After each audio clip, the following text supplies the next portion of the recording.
Hey everybody, it's Doug here. Welcome back to the channel and welcome back to our continued playthrough of Jeremy Leonard's Darkest Night 2nd edition, published by Victory Point Games. We are deep in it. I'm making a power play here, guys. Making a power play. We're going after the Necromancer. Going to see if we can put him down. We got to do it this turn because otherwise he's going to beat us up and it's going to be very bad. Because we're not going to have encounters because of his all-seeing eye. We're going to encounter him. That is bad because we got people who have 1 and 2 grace, and we will lose lives and lose the game consequently if we do that too badly. So we got a number of things we're going to have to do this turn in order to accomplish that. First off, we have 2 blights in there, so we're going to have to get rid of them first. That's going to be absolutely critical. Okay, and we're going to have to do that quickly. So, like, the priest is going to have to be a healer. We have to do that too. The good news is he'll heal every time he does that. That means that we have the wizard that has to attack the Necromancer. So the prince and the knight have to be able to take out these 2 blights. Now here's the problem with that. We may have to have the priest try and take out a blight and use his bottled magic, which gives him 3 dice. Because I wanted the prince to be able to put the ability of Inspire on the wizard, giving him 8 dice to attack the Necromancer. So if the prince cannot take out one of the blights, then we have a whole nother issue. But remember, we're going to have to elude, and we all can elude the Necromancer. It's possible, but it's not very likely. So it's going to be a problem. Now the priest can, because the priest has his sanctuary. He can block it and just lose secrecy, which is okay. Everybody's got enough secrecy to fend off the Necromancer from being able to kill them. Well, maybe. I mean, this could go bad for us. Anyway, that's my point. Could go very bad for us. But we're going to give it a go and see if our 1 relic in the hands of the wizard is enough to do the job. So let's get on. This could be a 1-turn game right now. So let's get on with it and give it a try. Everybody's ready to go. We're all ready to go. And we're just going to have to give it a try. I think we're going to start with the knight, who is going to first try to elude the Necromancer. The problem with the knight eluding the Necromancer is this. This is not available to him, so he's only going to get 1 die and has no grace, or she rather, has no grace in order to fend off the Necromancer. So we're going to start our turn. We're in the space with the Necromancer, so the knight is going to lose the secrecy. That happens immediately, but then we have to try and defend ourselves against the Necromancer. The Necromancer is a strength, a combat of 7, defense of 7, and a elude of 6. So it's very likely we're about to lose a grace, but let's give it a try. So the knight is going to roll 1 die and see if we can get a 6. Oh my god, we did! We got a 6! She eluded the Necromancer with 1 die. Wow, that is awesome. Okay, now though, now we're going to have to take on one of the blights. And we're only going to have 2 dice to do it on, and again, she's got no ability to enhance this. So let's roll. We got a 5 and a 6. Wow, man, great rolls. One of the Lich is gone. They both required 5, so it doesn't matter. I would have taken out the Lich first for sure, because the Lich is tougher. Let's put the Lich away. Where's the Lich go? Come on, L's. There we go. Okay. And now, God, what a great roll for the Knight. The Knight just blew it out of the water. And so we do lose another secrecy. She is down to 1 currently. It really doesn't matter because of the all-seeing eye, but that is going to be the end of her turn. Man, if it goes that way, we might make it. Okay, so I think we're going to go with the priest next. Okay, so the priest is in the space with the Necromancer, meaning the priest loses a secrecy. That puts the priest's secrecy down to 2.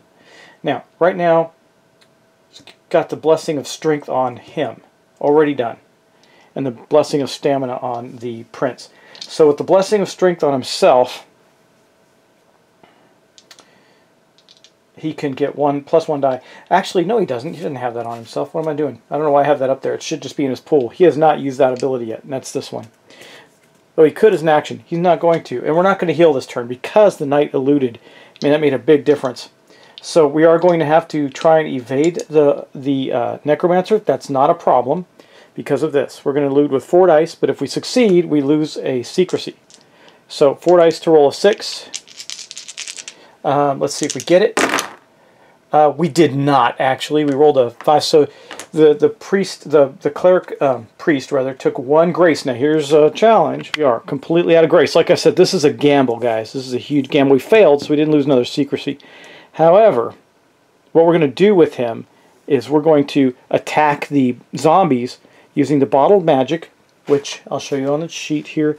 The bottled magic is going to give us 3 discard after a fight roll to add 3 dice. So we're not going to have to use that yet.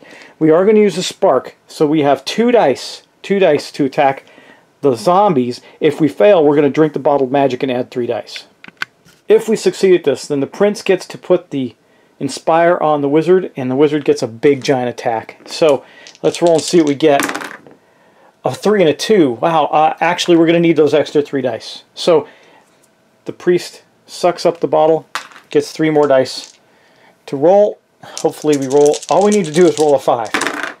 Okay, we got 2 5s in that bunch. So we did, in fact, beat down the zombies. That puts the priest's secrecy down to 1, but we don't really care about that because this is the moment of truth right here.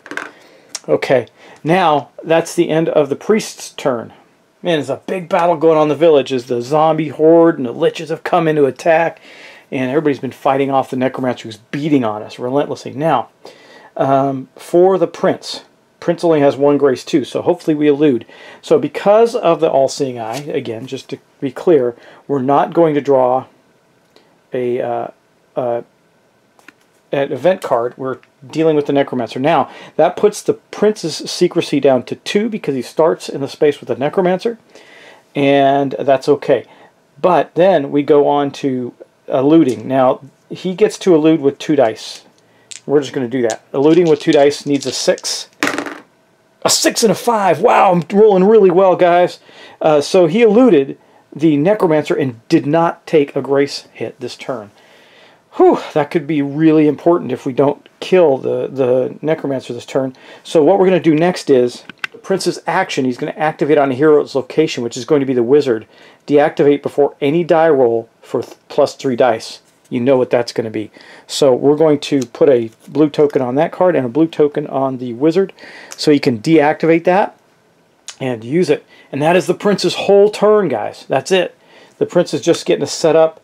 And since he didn't lose a grace, he didn't get a spark for the blessing of stamina. And now the moment of truth. Let's take a look at the wizard. Didn't realize how short this episode could be, but hey, it is what it is. We don't have any sparks, but what we have is this. No, this. We have the Fiendfire. Exhaust to fight with 5 dice. Well, we're going to do that. So that's 5 dice right there. Then we're going to activate the Inspire for another 3 dice. So that's going to be 5 dice plus 3 dice to roll 1 6 because he's got the relic, which means he's got +1 on his rolls. Okay, so he needs to roll 1 6. But first off, before he does that, he has to elude the Necromancer. That we have to do that first. So he does lose his secrecy. So let's go do that, and then we're gonna have to roll for invisibility. He's gonna get +2 dice. So 3 dice to elude. Okay, 3 dice to elude. A 5, a 4, and a 2. So we do not. That puts the wizard down at 1 grace. Now 2, 4, 6, 8 dice. 1 6. Is all we need. Come on. Did I not? I did it! Oh, 2 6s, guys. 2 6s. We just won the game. How do we do that? Well, if you have an artifact, if you have the relic, you get to add +1. See right here. Holy relic. Each hero can carry only 1. Add 1 to your highest die when fighting. Okay, so we got a 6. That's all we needed was 1 7. To defeat the Necromancer when we attacked him. Okay? And the first thing we had to do is clear the blights out, because if we attacked him and did not clear the blights out, then the blight would have taken a hit for him. The skeletons or the zombies or the lich.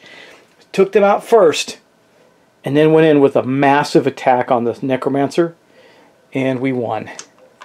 So, 17 turns-ish, and if we had failed in this round, it probably would have cost us the game because everybody was really badly hurt. And that's one of the things I like about this game. This was a total risky move. I could have played it safe, backed off, taken a few more turns, try and clear some more stuff, and gain some health back. But I decided to take a shot that out of 8 dice, we'd roll a 6. Luckily, we rolled 2. But again, I didn't heal with the priest. I attacked the blight instead. I used the bottled magic and the sparks. Could have gone very badly for us. Luckily, it didn't. The rallying of the heroes in the village with the villagers and the fending off and killing the other blights that was there made the difference. One of the big moments of that was the priest killing the zombies, because that made the difference. If he hadn't killed the zombies, then it would have been down to the prince having to not use the inspire, which could have meant that the wizard didn't have 8 dice and wouldn't have rolled one of the 6s. It really came down to that. And everybody except for the knight was at 1 or less grace. So it was going to happen that we were going to start having some deaths, and it would have taken its toll very quickly. We would have had to try and gain some more relics perhaps. And flee, which could have taken turns to try and accomplish our goals, which would have resulted in the Necromancer was only 3 away from getting another darkness card. Which let's take a look and see what that would have been. Just I would have cut it, because I always like to do that. See what we would have gotten. Let's see. We would have gotten Well of Pestilence. Immediately activate in the Necromancer's location. At the end of the Necromancer's turn, create a blight in this location unless the hero is present. So that wouldn't have hurt us too badly in this moment. But we would have had to move out of there, which would have meant that he probably wouldn't he would have flooded the monastery with blights, I think, and we would have lost. So it really came down to one heroic moment by the 4 characters. 2, destroying the blights, the prince inspiring the wizard, pushing him forward to use a powerful spell on the Fiend Fire, enhanced by the inspiration.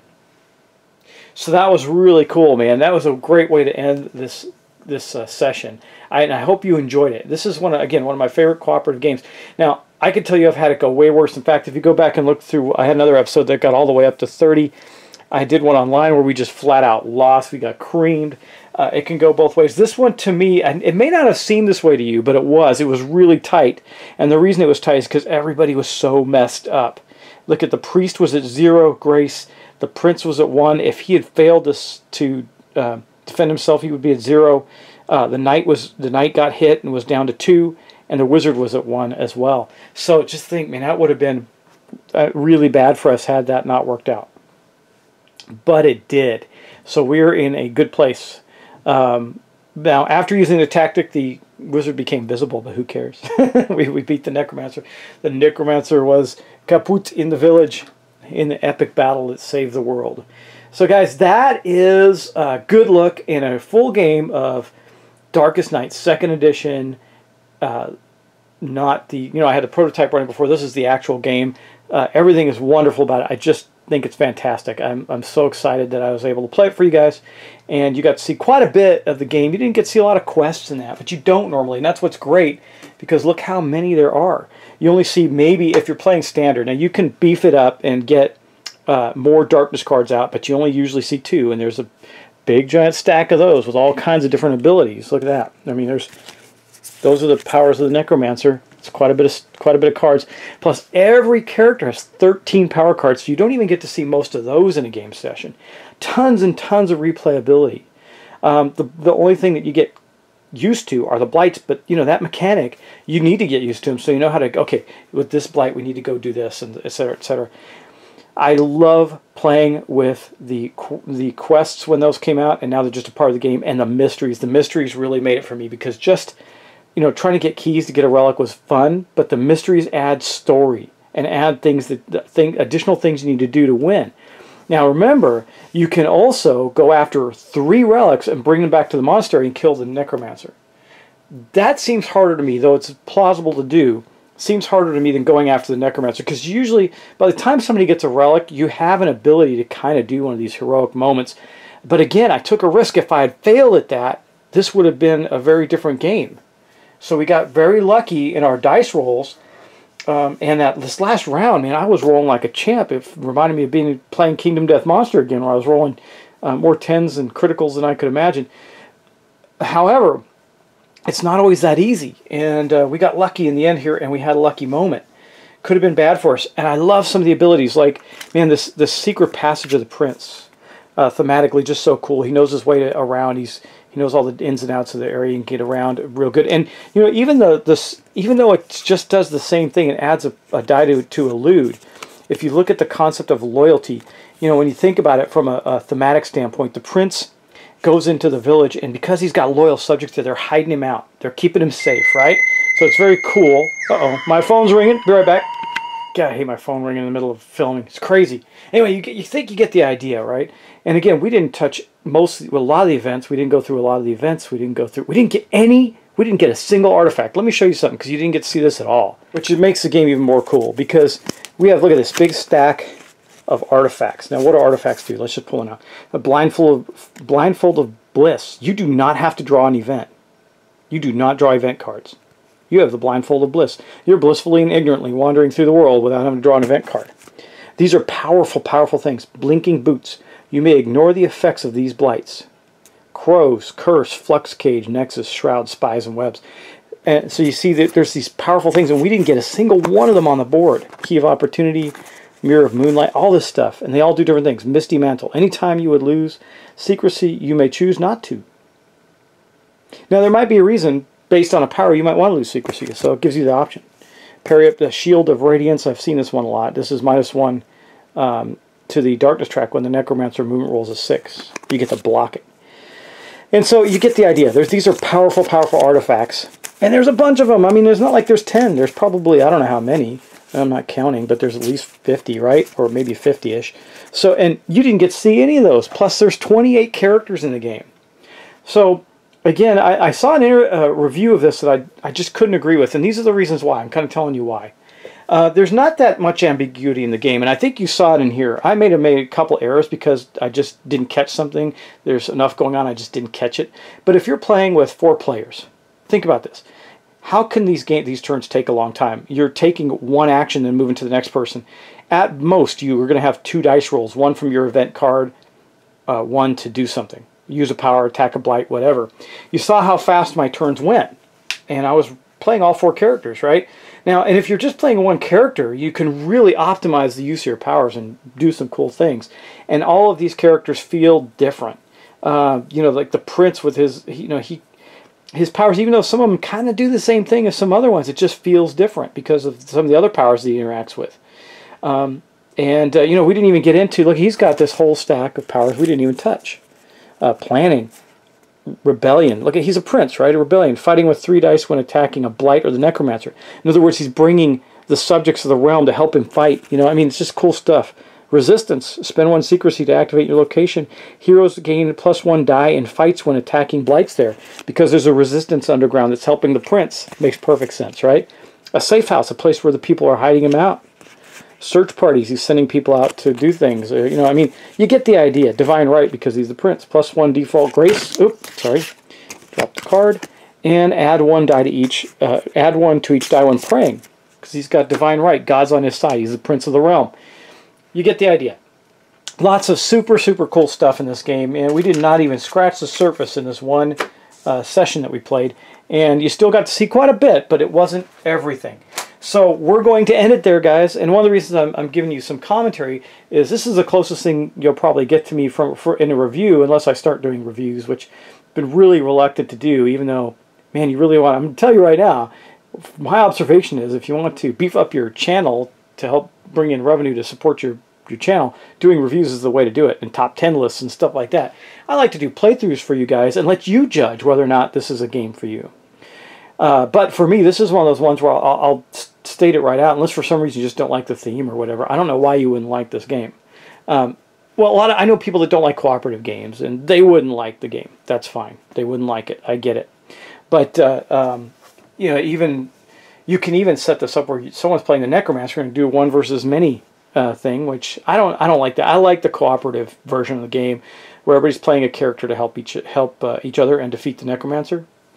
And it allows for some great interaction with the characters, because their abilities, you know, like the one where the prince comes in and inspires the wizard to do this massive power attack on the Necromancer. You know, that's part of the fun of it when you're playing together. Yeah, I mean, that would have been a cheering moment at the table, right? 16, almost 17 turns later into the game, the Necromancer beating us down because of that all-seeing eye ability, and we kill him with a massive inspired blast of fiend fire in one shot. Yeah, that's cool, right?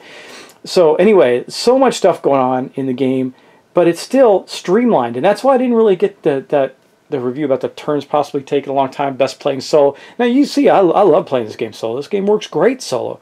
It also works incredibly well with other players. We played it a bunch with people, and like I said, sometimes it gets really hairy, and there's a lot to that. Like, you know, like Ghost Stories or one of those other games where it gets really tough. This can be that way, and I like cooperative games anyway, so it helps. But anyway, guys, I'm going to end it here. I think I've spewed enough about how awesome this game is, and I'm giving a copy of it away to my patrons. So that is awesome for you guys. The more of you that become patrons now, before I make the announcement, the more of you are likely to be able to participate in this giveaway. I'm going to do 2 giveaways for my patrons, actually. This is the big one. But I promised one in February that I missed for a number of reasons, and I'll explain to them when I finally get my freaking channel update posted. I've had some challenges with that, and I'll explain everything in that. But, yeah, so that happened, and we're moving forward. But I'm going to give away a copy of this. The only thing that's not included in this you didn't see in this game, which are, because this miniature does come with the game, and the miniatures are great, they're fine, but I did not include the miniature box, which I do have in this scenario because I haven't painted them, and I thought it would just be better to use the standees because they're so much easier to see, so you can see which character's which, etc. Okay, well, guys, don't forget I'm giving this away to patrons. Become a patron, support the channel. If a third of you, just 1/3 of my subscriber base, became a patron for $5 to $10, I'd be able to do so many things with this channel. I'd knock your socks off, and I'd be doing things for you, giving stuff away, doing all kinds of crazy, cool things. Anyway, Darkest Night, it's over. We've finished it. It is awesome. I appreciate all my subscribers. I appreciate everybody watching. Thank you for all the great commentary as well. A lot of fun. I enjoyed it. And by the way, while I'm trying to do a patron drive to be able to do more on the channel, it's not going to end the channel or anything, so I don't want you to think that people have to go become that. I would like the resources, and when I get to my channel update, I'll explain why. I don't want you to feel like I'm demanding it. I'm not. I just need more of it to build up the channel. Anyway, guys, I hope you enjoyed Darkest Night. It's definitely one of my favorites. I hope it becomes one of yours. I don't know how easy it is to get a copy of this game right now, and it's pricey, but it's worth it if you're a board gamer and you like cooperative games. So until next time, in the next playthrough, I will see you then. I'm not sure exactly what's up. I'm trying to learn the game, and I'll show it to you because it's right here. I'm trying to learn this. Unknown, 1 to 6 player cooperative game by, I think it's by their names, right? Yeah, Rob and Dave Games. Really cool survival game. They sent me a copy to put on the channel, so I'm doing that. But it has it's cool. It's tile laying survival game. It's pretty neat. Has a bit of a learning curve, so I want to make sure I get it right before I play it. Another one that has come to me is, of course, Myth, Dark Frontiers. Also, people have asked me for more Walking Dead. I also have Apocrypha and Last Night on Earth 10-year anniversary edition. I got so many things to actually I need to get on the table. I just can't keep up, which is one of the reasons I want to build the channel up. I want to do more with it. And I got so much more I can do. But that's where we're at right now. So one of those games is going to get to the table, and one of my patrons did ask me for Lords of Hellas, but I simply don't have that game, and it's expensive, and I don't know if I can even find it right now. So that's another issue. I don't always have all the games. I have a lot of them, and I try to keep getting them in. Most people don't send me games for free, so I do appreciate like Rob and Dave Games and the folks that send me games to put on the channel, because I'll gladly do that for them, and I always tell you when it's something like that. But most of the time, I've acquired these games for other ways. Trades, purchases, work, whatever. That's how I've acquired most of the games that I have here. A lot of them was from selling a long while back when I first started my big collection was from selling old role-playing game books that I designed. They're hard to get. Anyway, I'm rambling on now at this point. There's really no need to go any further. So guys, thanks again. I appreciate it. I hope you enjoyed this playthrough, and I'll see you in the next playthrough. I'm going to be doing, another thing, One Deck Dungeon. I'm continuing to talk. I'm going to have that on. I'm going to do the app version of that online. You can see that. Plus, don't forget my Subnautica playthrough. It's been a lot of fun. and it's a game that I think everybody can enjoy. So take care, and I'll see you in the next video.